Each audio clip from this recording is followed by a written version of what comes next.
organics that's the secret.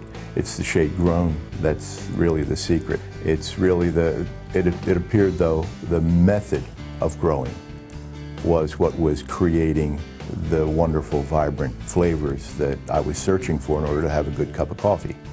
Any product that you have, any agricultural product, you're going to find that the environmental conditions are essential.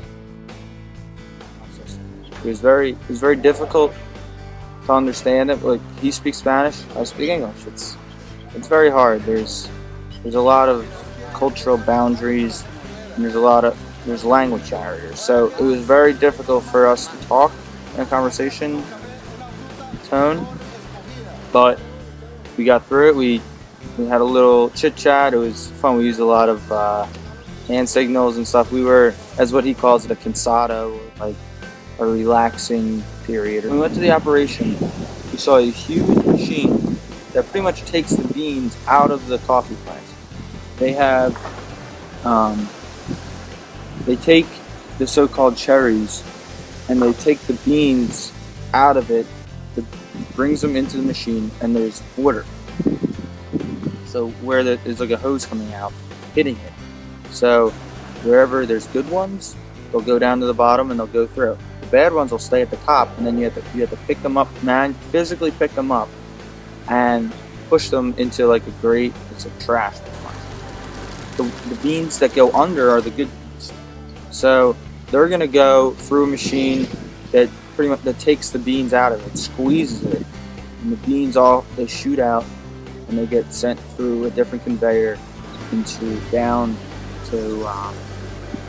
below, where there's a guy holding a bag, and all the beans pretty much flow right into the bag, and they carry the bag. It's very wet, by the way. The bag's very wet because there's all this juice on it, yet taken into a truck and then driven to get processed. We learned a lot about coffee in that interview, a lot about their history, a lot about what they do there, and how they want to grow in the future, and what sustainability pretty much means to them.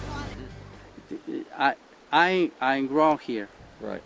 My father, Right. Esto fue de mi papá. Mm-hmm. I love this. Oh, sí. Sometimes no money, pero I love this. Yeah, yeah, yeah.